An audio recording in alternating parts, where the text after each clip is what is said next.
Bharatiya Janata party दुनिया की सबसे बड़ी पार्टी पे आपने एक बहुत ही बड़ी किताब लिखी है जी।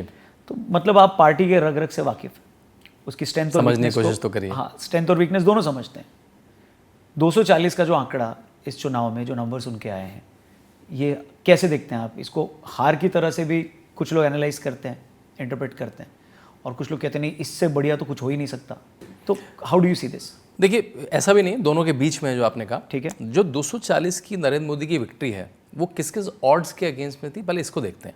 राइट, नरेंद्र मोदी ने तीसरी बार भारत के प्रधानमंत्री की शपथ ले ली है। ठीक है, ये ऐसा भारत में 62 साल बाद हुआ था, एक बार हुआ था बस, वो जवाहरलाल नेहरू ने किया था। मतलब वो तीसरी बार कंटिन्यूअसली प्रधानमंत्री बने थे। So Narendra Modi is the second person in the history of India जो तीसरी बार कंटिन्यूअसली भारत के प्रधानमंत्री की शपथ ली है उन्होंने। तो पहली बात, इसलिए छोटी बात नहीं है। नरेंद्र मोदी क्या क्या ऑड्स के अगेंस्ट में थे? एक तो यही ऑड बताया कि तीसरी बार, मतलब एक बार की एंटी इनकमेंसी नहीं, 2 बार की एंटी इनकमेंसी थी। वर्ल्ड ओवर ऐसा बहुत कम लोग कर पाए हैं। मतलब मार्गरेट थैचर जो बहुत पॉपुलर थी, बहुत रिफॉर्म्स लाए यूके में, 2 टर्म के बाद नहीं बन पाई प्रीमियर यूके की। टोनी ब्लेयर बहुत पॉपुलर थे, 2 टर्म के बाद आगे नहीं बढ़ पाए। मतलब 2 टर्म के बाद आगे बढ़ पाना, तीसरा टर्म लेना वर्ल्ड ओवर मुश्किल होता है पॉलिटिक्स में। जी।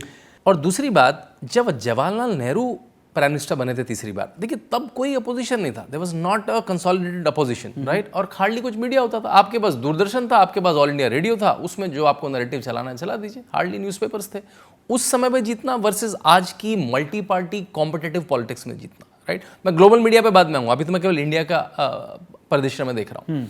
उसके बाद आप देखिए पिछले 30-40 साल के नंबर्स देखिए। भारत की राजनीति में किसी पार्टी ने सबसे ज़्यादा अगर सीटें ली हैं तो 414 राजीव गांधी के समय मिली थी। वो क्यों मिली थी वो आपको सबको पता है। वो इंदिरा गांधी के शव पे मिली थी, मतलब उस सिंपैथी में मिली थी जो इंदिरा गांधी का मर्डर हुआ था। उसके बाद से Rajiv Gandhi and Rahul Gandhi created 2 big dips in Congress party. जैसे हम लोग क्रिकेट में कहते हैं ना कि गड्ढा है कैच नहीं पकड़ेगा। मतलब मैं ऐसे 2 बड़े लीडर के बारे में कहना नहीं चाह रहा हूँ, लेकिन जस्ट एनोलॉजी, राइट। कह दिया है आपने, अभी कह दिया है मैंने, नहीं मैं नंबर से प्रूव करूंगा मैंने क्यों कहा। 414 आए उनको उस फ्लूक में, मतलब एक सिंपैथी वेव में। उसके बाद अगली बार कितने आए? 1989 में ही गॉट ओनली 197 सीट्स, आधे से भी कम, और अपने ही फाइनेंस मिनिस्टर के अगेंस्ट में।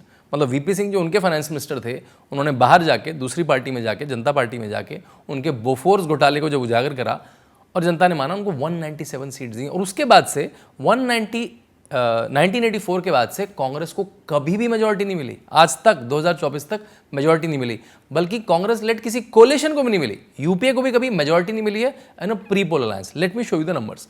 कांग्रेस ने 3 बार सरकार बनाई है राजीव गांधी के बाद। एक बार बनी 1991 में, 91-92 में नरसिम्हा राव के पास थी 232 सीट्स। बाकी उन्होंने कॉबल अप करी, मतलब 240 से कम जो बीजेपी के। मैं 240 को आप रखिए और देखते रहिए, मैं 240 से बहुत सारे नंबर्स कंपेयर करूँ। तो कांग्रेस की पहले 197 हुई, फिर 232 हुई, जिसमें सरकार भी बनी, 4-5 साल पूरी सरकार चली, लेकिन 240 से कम थी। उसके बाद देवेगौड़ा आए, इंद्र कुमार गुजराल आए, अटल बिहारी वाजपेयी आए। 2004 में फिर से सरकार बनी।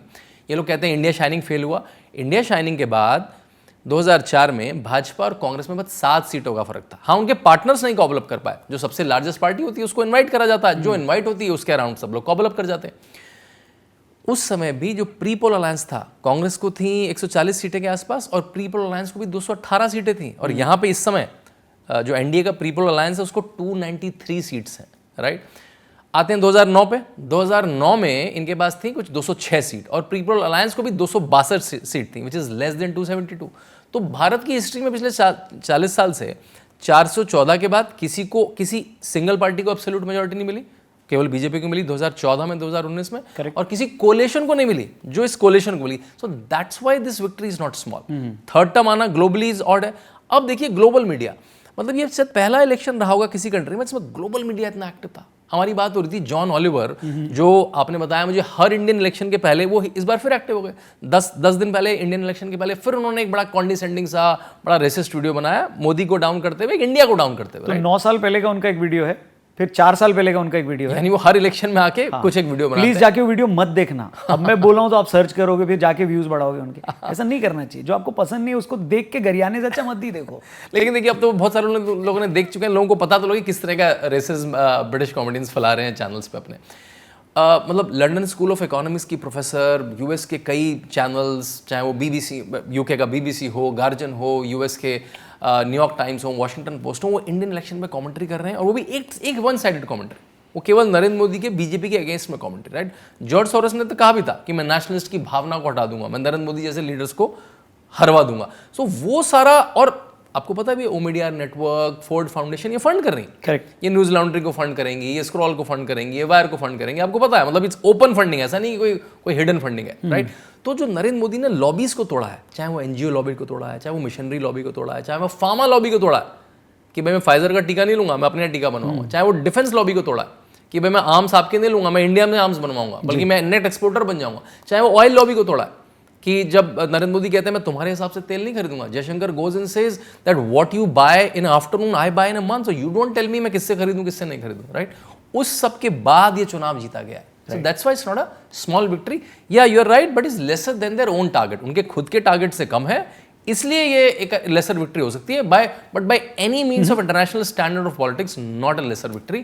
थर्ड टर्म किसी भी प्राइम मिनिस्टर के लिए बहुत बड़ी बात होती है, not in Indian politics, not only in Indian politics, also in global politics.